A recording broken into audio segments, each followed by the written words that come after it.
세상을 살아가는 사람들의 모습을 보면 크게 한 세 가지 형태로 나뉘는 것 같습니다. 첫 번째는 세상의 지혜를 가지고 살아갑니다. 눈치가 빠르고요, 머리가 잘 돌아가고 처세술에 능한 사람 보면 세상적인 지혜, 야같다 하기도 하고 좀 세상적인 지혜가 있다 이렇게 이야기하죠. 두 번째는 지혜 없이 살아가는 어리석은 사람입니다. 행동이 둔하고요, 말귀를 못 알아듣습니다. 그래서 늘 구박을 당하죠. 마지막 한 사람은 하나님이 주시는 지혜, 신령한 지혜를 가지고 살아가는 사람입니다. 이 부분은 이제 오늘 좀 살피기로 하겠지만요. 어떻습니까? 성도님들은 몇 번째입니까? 세상적 지혜입니까? 아니면 지혜 없는 자입니까? 하나님의 지혜를 가지고 살아가십니까? 지금까지 이 에베소서를 살피면서 이제 4장 말씀에 바울이 구원받은 하나님 백성들은 이제 하나님 백성답게 살아야 한다, 그런 이야기를 했습니다. 구원받은 백성다움 삶이 뭔가 4장부터 1장부터 3장까지는 구원받은 백성들, 특히 예수님의 보혈로 구원받은 그 구원의 신비에 대해서 이야기했다면 4장부터는 이제 구원받은 백성은 이렇게 살아야 한다 말씀했지 않습니까? 어떤 삶인가? 4장 1절 보면 하나님의 부르심에 합당하게 살아야 된다, 그렇게 말씀했고요. 4장 17절에는 이방인이 행하는 것처럼 행하지 않는 것, 그 다음에 5장 2절에서는 사랑을 받은 자처럼 사랑 가운데 행하는 것, 그 다음에 5장 8절에 지난번에 제가 한번 살폈는데요, 빛의 자녀들처럼 행하는 것, 그게 구원받은 백성다운 삶이다, 그렇게 바울이 권면하고 있습니다. 이제 오늘 보게 되는 본문에서는 지혜 있는 자처럼 행하라, 그렇게 권면합니다. 바울이 여기서 지혜를 언급하는 이유는 하나님이 기뻐하시는 삶을 살기 위해서는 반드시 지혜가 필요하기 때문입니다. 그렇다면 오늘 바울이 말하는 지혜 있는 사람은 어떤 사람일까요? 첫 번째, 지혜 있는 사람은 하나님의 뜻을 이해하는 사람입니다. 17절을 한번 보십시오. 그러므로 어리석은 자가 되지 말고 오직 주의 뜻이 무엇인가 이해하라. 아멘. 여기서 주의 뜻이 무엇인가 이해하라는데, 여기 이해하라는 이 단어는 이해력을 사용해서 사실에 대한 깊은 통찰력을 가지는 것.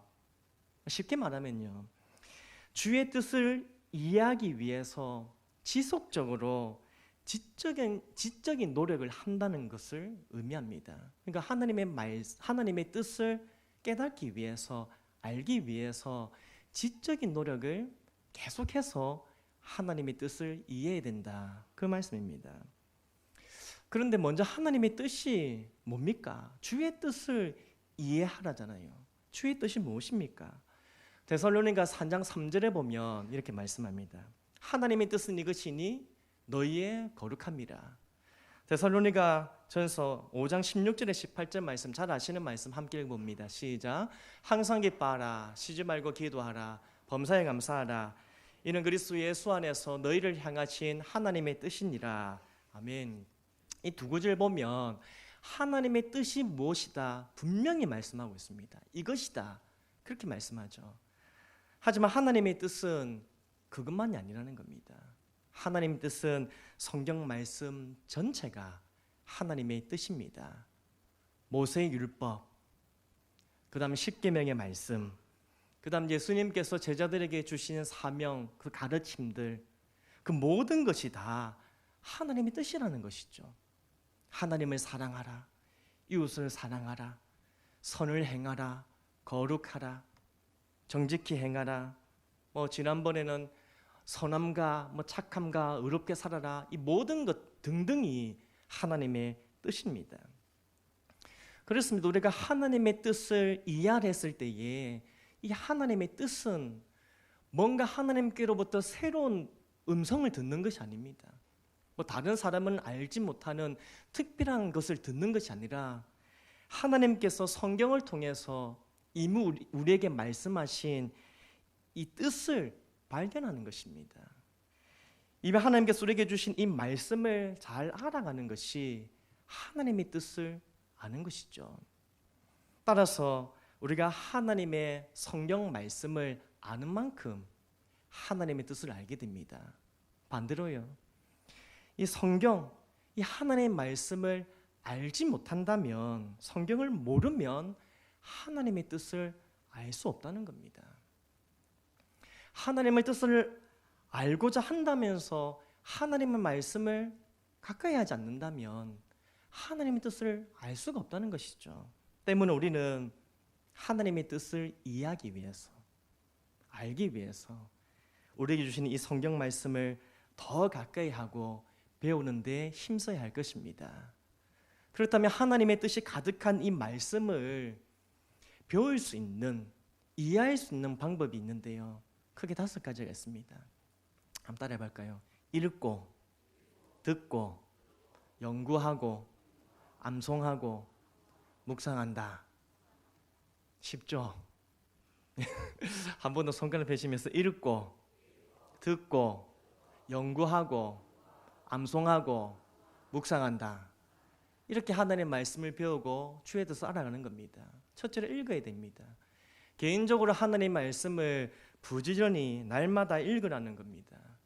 솔직히 하나님을 믿는다면서 이 성경에 관심이 없는 사람이 너무 많습니다. 하나님을 믿는다면서 말씀을 안 읽는 거예요. 그리고 하나님의 말씀을 처음부터 끝까지 완독하는 분도 그렇게 많지는 않습니다. 감사한 것은 우리 신흥교회는 성경 속을 달린다를 하기 때문인지도 모르겠지만 성경을 완독하는 분들이 참 많이 계세요.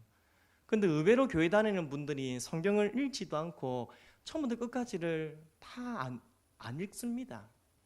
관심이 없어요. 왜 성경을 완독하는 게 중요한가? 내 일독했다, 자랑하기 위해서입니까? 그게 아니죠. 우리가 이 성경에 하나님의 뜻이 담겨 있다는 것을 우리가 믿는다면 하나님의 말씀을 읽어야 한다는 겁니다. 창세기부터 요한계시록까지 주시는 이 말씀을 하나하나 읽어서 하나님이 나에게 무슨 말씀을 하시는지, 하나님의 뜻이 무엇인지 알아가야 한다는 것입니다. 자, 2번째, 하나님의 말씀을 배우기 위해서는 듣습니다. 하나님의 말씀을 듣는 것은 이 설교단에서 선포되는 하나님의 말씀을 듣는 것을 의미합니다. 개인적으로 읽을 뿐 아니라 우리가 지금도 이 자리에서 하나님의 말씀을 듣는 거죠. 하나님의 말씀 들을 때에 데살로니가 이 성도들처럼 선포되는 말씀을 하나님의 말씀으로 인정하고 받아야 할 것이고요.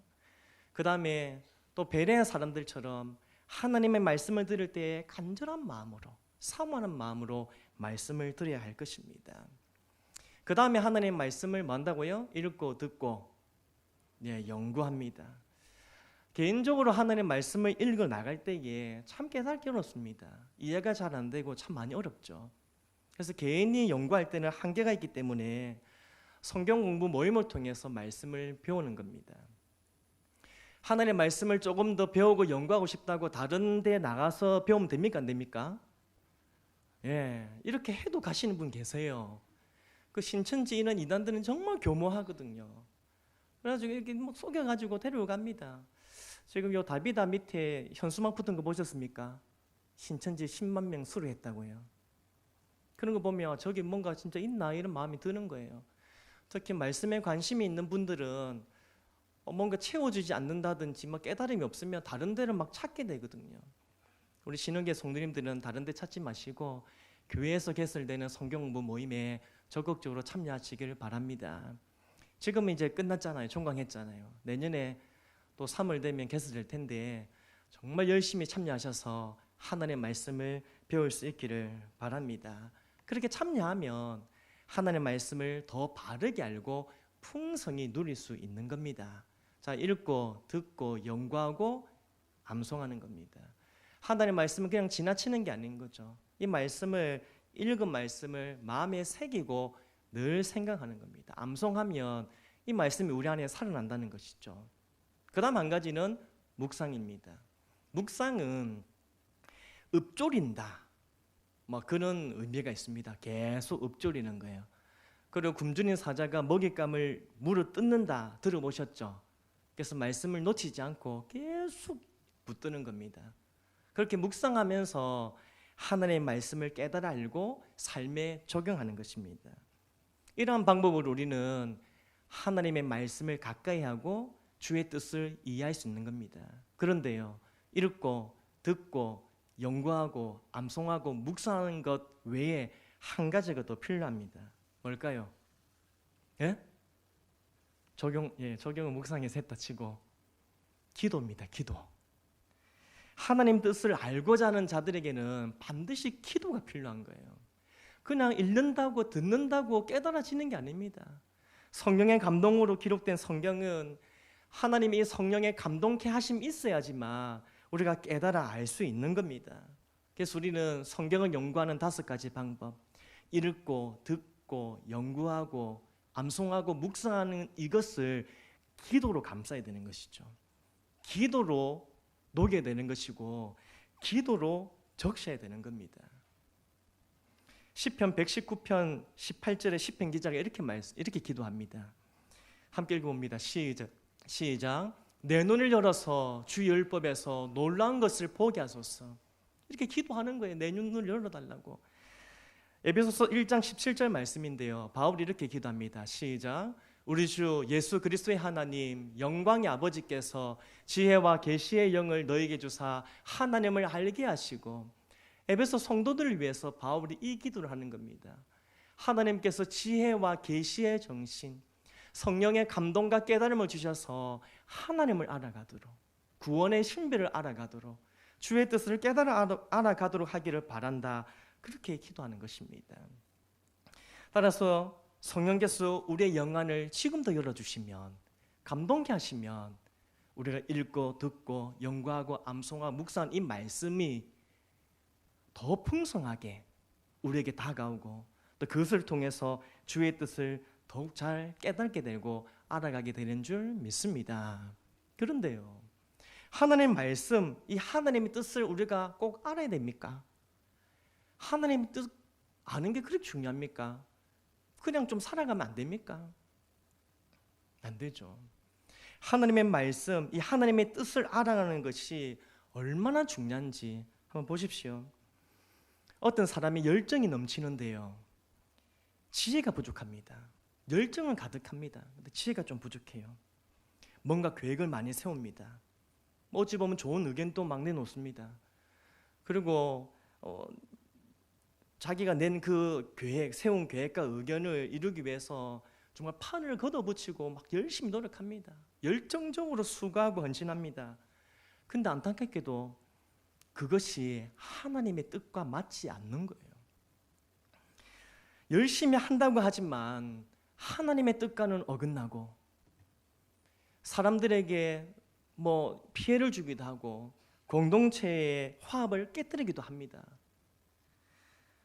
그 사람이 정말 악해서 그렇게 행동할까요? 아닙니다. 악한 것이 아니라 모르기 때문에 그런 거예요. 지혜가 부족해서 하나님의 뜻을 알지 못하고 이해하지 못하고 깨달지 못하기 때문에 그냥 열심만 가지고 살아가는 거예요. 그래서 더 안타까운 것입니다. 바울이 디모데에게 이런 말씀을 하죠. 법대로 경계하지 않으면 면류관을 얻지 못할 것이다. 그 말은 아무리 수고한다 할지라도 주의 뜻을, 하나님의 뜻을 바르게 알지 못한 열심은, 하나님의 뜻을 제대로 이해하지 못한 열정은 하나님으로부터 칭찬과 상급을 받지 못한다는 겁니다. 그렇습니다. 우리는 우리 열정이 아무리 뜨거워도 방향이 틀리면 상을 얻지 못하는 겁니다. 따라서 열정보다 앞서야 되는 것은 방향입니다. 뜨거운 열정보다 먼저 돼야 되는 것은 내가 바르게 가고 있는가, 이게 하나님 뜻이 바른가, 그것을 먼저 깨달아 알고 주의 뜻을 이해하고 순종하고 살아가야지만이 하나님 기뻐하시는 선한 열매를 맺을 수 있는 것입니다. 상성도 여러분, 어떻습니까? 주님의 뜻을 이해하고 계십니까? 하나님의 뜻을 알아가는 것, 이해하는 것 저절로 되지 않습니다. 그냥 교회만 다닌다고 되는 게 아닙니다. 말씀을 읽고 듣고 연구하고 암송하고 묵상하고 그리고 기도하는 이 모든 과정을 통해서 되는 것입니다. 하나님의 뜻을 이해하기 위해서 얼마나 힘쓰고 계십니까? 오늘도 노력하고 계십니까? 사실 우리가 하나님의 뜻을 다 알 수가 없어요. 한 번에 알 수가 없습니다. 그렇지 않습니까? 하나님 뜻이 무엇입니까? 한 번에 이겁니다. 모든 것을 말할 수 없는 거예요. 그리고 다 알고 다 한 번에 지킬 수도 없습니다. 그렇기 때문에 우리는 날마다 하나님의 말씀을 가까이 해야 되고 날마다 부지런히 배워가야 합니다. 바라기는 하나님의 말씀을 사모하는 마음과 배움의 열정이 우리 안에 가득하길 소망합니다. 말씀과 기도를 통해서 주의 뜻이 무엇인지를 바르게 알고 우리의 삶의 방향을 바르게 하는 지혜 있는 자가 되기를 간절히 소망합니다. 두 번째로 지혜 있는 사람은 어떤 사람인가? 자신의 삶을 살피는 사람입니다. 15절을 한번 보십시오. 같이 한번 읽어볼까요? 시작. 그런즉 너희가 어떻게 행할지를 자세히 주의하여 지혜 없는 자같이 하지 말고 오직 지혜 있는 자같이 하여. 아멘. 너희가 어떻게 행할지를 어떻게 하라고요? 자세히 주의하랍니다. 지혜 있는 자는 어떤 사람이냐? 어떻게 행할지를 자세히 주의하는 자예요. 여기서 주의한다는 것은 쉼없이 계속해서 면밀하게 살핀다는 의미입니다. 자신의 삶을 면밀하게 살피는 거예요. 뭘 살피냐? 하나님의 뜻대로 내가 행하고 있는지 아닌지, 빛의 자녀처럼 행하고 있는지 아닌지를 늘 살피는 것입니다. 어리석은 자는 자신의 삶을 돌아보지 않습니다. 오늘 이 17절에도 그러므로 어리석은 자가 되지 말고 이렇게 말하잖아요. 여기 어리석은다는 말은 자신의 생각과 행동을 적절하지 제어하지 못하는 그런 사람을 의미하거든요. 그래서 어리석은 자는 하나님의 뜻에 대한 통찰력이 없습니다. 하나님의 뜻이 무엇인지를 이해하지를 못해요. 그렇기 때문에 어리석은 자는 또 하나님의 뜻대로 살아가고 있는지 아닌지를 살피지를 않습니다. 그냥 직진이에요. 사실 무엇을 잘못하고 있음에도 잘못한지 모릅니다. 나는 잘하고 있지. 나는 최고야. 난 아무 문제 없어. 그렇게 생각하고 가는 사람이 어리석은 사람입니다. 자신의 삶을 면밀히 살피지 않는 거죠. 그런데 지혜 있는 자는 다릅니다. 15절에 말하는 이 지혜 있는 자, 지혜 없는 자같이 하지 말고 오직 지혜 있는 자같이 하여이라는데 여기 지혜 있는 자는 자신의 삶을 살피는 사람을 의미하는 겁니다. 그래서 지혜 있는 사람은요, 하나님의 뜻이 무엇인지 그리고 하나님의 뜻과 계획에 온전히 내가 순종하고 살아가는지를 살핍니다. 혹이라도 하나님의 말씀을 거역하고 있지는 않는지, 죄로 인해서 하나님으로부터 멀리 멀어지고 있는 건 아닌지를 점검하는 거예요. 불순종으로 인해서 하나님의 영광을 가리고 있지는 않는지 자신의 삶을 돌아보는 것입니다. 에베소서에서 계속 말씀하고 있는 것처럼 십자가의 사랑으로 구원받은 하나님 백성되었고 빛의 자녀처럼 살아야 하는데 내가 정말 빛의 자녀처럼 살고 있는지를 늘 생각하고 돌아보고 살피는 것입니다. 그것이 바로 오늘 하나님 말씀하시는 지혜 있는 자의 삶의 모습입니다. 사랑하는 성도 여러분, 하나님의 일은 열심만 가지고 되는 거 아닙니다. 앞서 말한 것처럼 하나님의 뜻이 무엇인지 살피고요, 그 뜻을 정확히 이해해서 그 뜻 안에서 열심을 내야 합니다.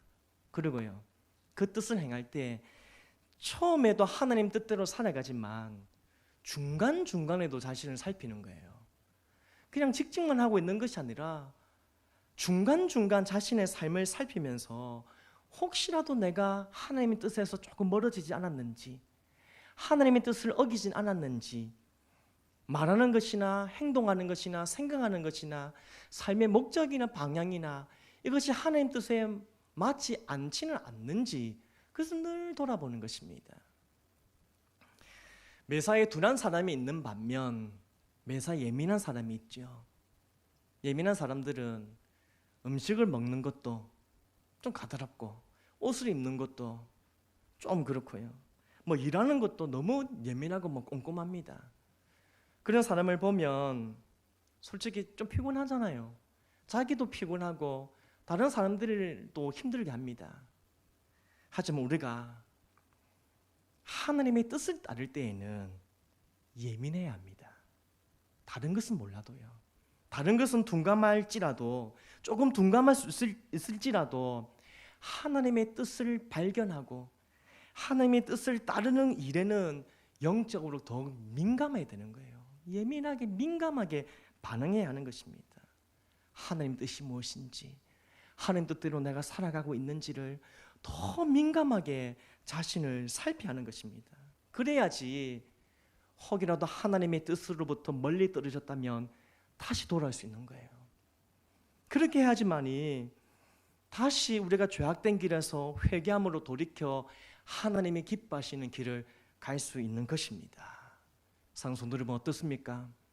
우리는 영적으로 민감합니까?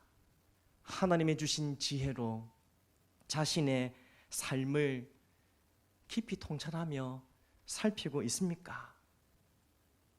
세상의 유익을 얻는 일에 머리를 굴리고 거기에 민감하게 반응할 것이 아니라 내가 정말 하나님의 뜻대로 살아가고 있는지 아닌지 그것을 매 순간 민감하게 살필 수 있는 우리 모두 되길 바랍니다. 사람의 제일된 목적인 하나님의 영광을 위하여 살고 있는지, 예수님의 성품을 닮아가고 예수님처럼 살아가고 있는지를 날마다 점검하는 우리가 되기를 소망합니다. 솔직히 우리가 말에나 일에나 실수가 많은 사람들 아닙니까? 저도 말에나 일에나 실수가 많습니다. 혹이라도 자신이 말에나 일에나 실수가 많은 사람인 것을 인정한다면 이런 나를 보시고 하나님께서 성령으로 감동케 하셔서 나의 잘못을 깨닫게 하실 때에, 그리고 다른 사람을 통해서 나의 잘못한 부분들을 알려주실 때에 고집을 피우지 마시고 하나님 제가 잘못했네요. 제가 하나님 뜻에서 벗어났네요. 제가 말을 실수했고 행동을 실수했네요. 하나님 잘못했습니다. 즉시 회개하고 돌이켜서 다시 하나님의 뜻으로 하나님의 뜻 가운데로 돌아가는 우리가 되기를 소망합니다. 그렇게 해서요 하나님의 뜻에서부터 조금씩 멀어지는 어리석은 자가 되지 않고 처음부터 끝까지 하나님의 뜻에 더 가까이워지고 하나님 뜻 가운데 거함으로 주를 기쁘시게 하는 우리 모두가 되기를 간절히 소망합니다. 마지막 세 번째로 지혜 있는 사람은 하나님이 주신 것을 잘 활용하는 자입니다. 16절 말씀 함께 읽어봅니다. 시작. 여기서 세월이라고 번역한 헬라어 단어는 시간을 뜻합니다. 그런데 이 시간은요, 세월이라 했는데 이 시간은 특정한 한 시점이 아니라 어떤 그 시간, 이것이 아니라 시간으로 제공되는 모든 기회를 의미합니다. 쉽게 말하면 하나님께서 우리에게 제공해 주시는 모든 시간들, 모든 기회들, 이것을 세월이라고 이야기하는 겁니다. 그러면 세월을 아끼라는데요, 이 아끼라는 것은 구속하다. 그 말은 나의 산다는 의미인데, 구속한다는 것은 나의 것으로 잘 활용한다, 이 의미입니다. 그렇다면 세월을 아끼라 했을 때 이 세월을 아낀다는 것은 하나님께서 우리 모두에게 주신, 각자에게 주신 모든 기회를 잘 활용해서 낭비하거나 남용하거나 악용하거나 그렇지 않고 선하게 잘 활용하는 그런 삶을 의미하는 말입니다. 그렇다면 오늘 세월을 아끼라, 왜 하나님께서 우리에게 주신 모든 시간과 기회를 잘 활용해야 됩니까? 오늘 거기에 대한 단서를 16절에서 뭐라 합니까? 세월을 아끼라, 왜요? 때가 악하기 때문이래요. 때가 악하니까 하나님 주신 기회를 잘 활용하면서 선한 열매 맺으며 살아가야 된다, 그 말 하는 겁니다. 때가 악한 게 뭔데요? 때가 악하다는 것은 두 가지 의미입니다. 하나는 하나님을 대적하는 이 불순종의 아들들, 그들이 너무 설치고 하나님을 거역함으로 시대가 너무 악해지고 있는 거예요. 그래서 이 악한 시대에 구원받은 하나님 백성들은 빛의 자녀답게 모든 기회를 잘 활용해서 더욱 선한 삶을 살아야 된다. 더욱 빛의 열매를 맺어야 된다. 그 이야기를 하는 거고요. 또 한 가지 때가 악하다는 것은 주님이 오실 날이 얼마 남지 않았다는 겁니다. 하나님께서 다시 오시면, 예수님이 다시 오시면 각 사람의 행한 대로 갚으신다고 말씀하지 않습니까? 그렇기 때문에 때가 악하고 주님 오실 날이 얼마 남지 않았고 그때는 우리가 행한 대로 심판하기 때문에 우리는 그날을 준비하면서 세월을 아끼며 하나님 주신 것을 잘 활용하며 선한 열매를 맺는 지혜로운 삶을 살아야 한다고 말씀하는 겁니다. 마태복음 25장 보면 예수님께서 비유를 말씀하시죠. 달란트 비유. 주인이 종들에게 달란트를 맡기고 멀리 떠났다가 오랜 시간 후에 돌아오지 않습니까? 그럼 결산합니다. 자, 5달란트 받은 사람 열심히 일해서 5달란트 남겼습니다. 주인이 뭐라 합니까? 착하고 충성된 종아, 칭찬하시죠. 자, 2달란트 받은 자 열심히 일해서 또 2달란트 남깁니다. 주인이 뭐라 합니까? 착하고 충성된 종아, 잘했도다. 1달란트 받은 종은 그것을 땅에 묻었다가 주인이 왔을 때 그대로 돌려줍니다. 그때 주인이 뭐라 합니까? 악하고 게으른 종아. 즉 주인이 준 기회를 최대한 활용하지 않는 그 어리석음에 대해서 책망하는 것입니다. 1달란트 받아놓고 1달란트 드리면 되잖아요. 근데 주인이 말한 것은 그것을 최대한 적극적으로 잘 활용해서 더 좋은 열매를 바라는 것을 원했다는 겁니다. 그렇다면 이제 한번 생각해 보십시오. 주님을 만날 재림의 날에 우리가 물질을 낭비해서 헛되게 사용합니다. 하나님께서 그런 자 책망하시겠습니까? 안 하시겠습니까? 책망하시죠. 그러면 하나님께서 주신 재능과 또 건강, 힘 이것을 묵혀두고 사용하지 않았어요. 하나님께서 그 사람 책망하십니까? 안 합니까? 책망하십니다. 그러면 시간은요? 시간은 흘러간다고 그냥 보내면 흘러가는 그냥 보냈을 뿐인데 하나님이 이것에 대해서 책망하실까요? 안 하실까요? 오늘 책망하신다는 겁니다. 시간을 하나님 주신 이 시간, 이 세월을 지혜롭게 활용하지 아니하고 선하게 활용하지 아니하고 그대로 흘려보내고 낭비한 사람은 하나님의 책망을 받게 된다는 것입니다. 상성들 여러분 어떻습니까?